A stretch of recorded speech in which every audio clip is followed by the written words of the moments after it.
সোমবার দুপুর থেকে সন্ধ্যের মধ্যে উত্তর কলকাতার শ্যামবাজারের পার্ক ইনস্টিটিউশন ফর গার্লস স্কুলের ছাত্রীদের একসঙ্গে অসুস্থ হয়ে পড়ার ঘটনায় রীতিমতো চাঞ্চল্যের সৃষ্টি হয়েছে। আজ অর্থাৎ মঙ্গলবার স্কুলের আরও 6 জন ছাত্রী অসুস্থ হয়ে পড়ায় মোট অসুস্থ ছাত্রীর সংখ্যা বেড়ে দাঁড়িয়েছে 30 জন।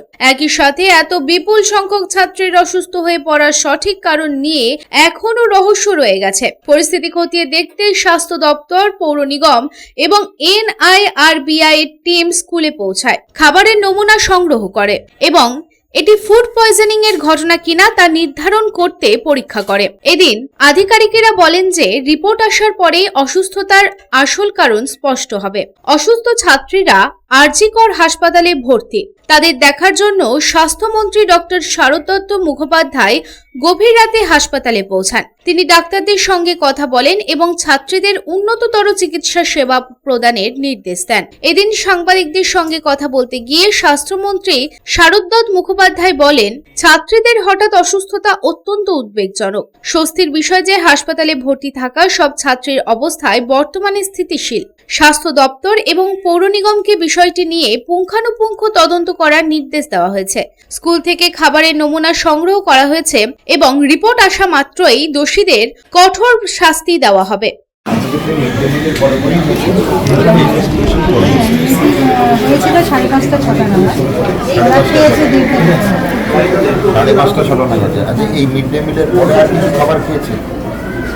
হস্টেল ওয়ার্ডেন বলতে হস্টেল ওয়ার্ডেন আছে, নিচে আছে জমাতে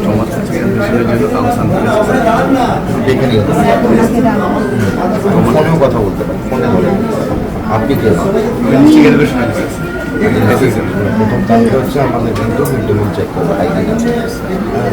এটা আপনি মিড ডে মিল করতে হচ্ছে পুরো আপনি এটাকেও দীপক বর্মন দেখেন দীপক দা রাখবেন, দীপক দাকে আমি লিখে গেলাম মিড ডে মিলের খাবার আছে, মিড ডে মিলে খালি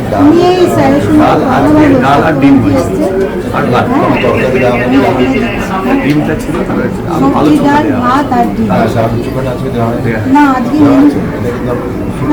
আলু চোখা ছিল না, মেনু ভাত সবজিটা। এই ঘটনার পর স্কুলের অন্যান্য ছাত্রছাত্রীদের অভিভাবকদের মধ্যে চরম আতঙ্কের পরিবেশ তৈরি হয়েছে এবং তারা স্কুল প্রশাসনের কাছে নিরাপত্তা ও পরিচ্ছন্নতার যথাযথ ব্যবস্থা গ্রহণের দাবি জানাচ্ছেন। Bureau report, public Times. आपके घर को दीजिए सबसे मजबूत फाउंडेशन, दीजिए मजबूती का डोज। JBG हेक्सा TMT, मजबूती का डोज पक्का है।